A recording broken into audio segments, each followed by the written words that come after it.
একসময় প্রচণ্ড লবণের কারণে যেখানে কোনো রকম ধান ফসল উৎপাদনই হতো না, সেখানে কিন্তু হাইব্রিড জাতের ধান এবং বিভিন্ন ধরনের ফসলের বীজে বাজিমাত হয়েছে উপকূলীয় অঞ্চল খুলনা, বাগেরহাট, সাতক্ষীরা সহ বেশ কয়েকটি জেলার ফসল উৎপাদন। উপকূলীয় অঞ্চলের জেলাগুলো ছাড়াও আশপাশের যে জেলাগুলো রয়েছে যশোর, নড়াইল, ফরিদপুর, ভাঙা, গোপালগঞ্জ সহ সমস্ত এরিয়ার যে ফাঁকা জায়গাগুলো রয়েছে সেখানে কিন্তু এবার বোরোর বাম্পার ফলন হয়েছে। অর্থাৎ কৃষকদের সাথে কথা বলে জানতে পেরেছি গত 15 বছরের ভিতরে এবার 2025 সালে সর্বোচ্চ মাপের ধান উৎপাদন হওয়ার সম্ভাবনা রয়েছে, যদি প্রাকৃতিক দুর্যোগে কোনো ক্ষতি না হয় ধান সংগ্রহের সময়।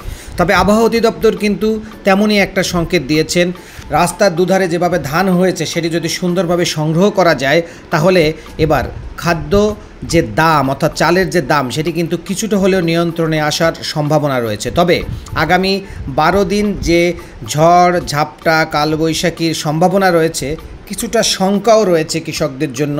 তাই যে সকল কৃষকদের ধান পেকে গিয়েছে অথবা সংগ্রহ করার মতো অবস্থায় রয়েছে তাদেরকে অনুরোধ করব, আপনারা আপনাদের ধানগুলো সুন্দরভাবে সংগ্রহ করে এমনভাবে রাখুন যাতে সেটি কোনো রকমে ঝড় বৃষ্টিতে নষ্ট না হয়।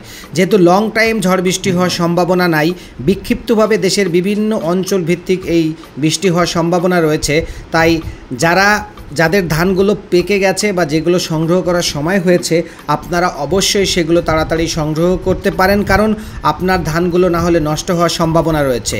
আবারও বলছি, এবার বাংলার মাঠে ঘাটে যে ফসল উৎপাদন হয়েছে সেটি যদি সবাই সুন্দরভাবে ঘরে তুলতে পারে বা সংগ্রহ করতে পারে তবে কিন্তু বাজারে তার একটা দারুণ ইম্প্যাক্ট পড়বে।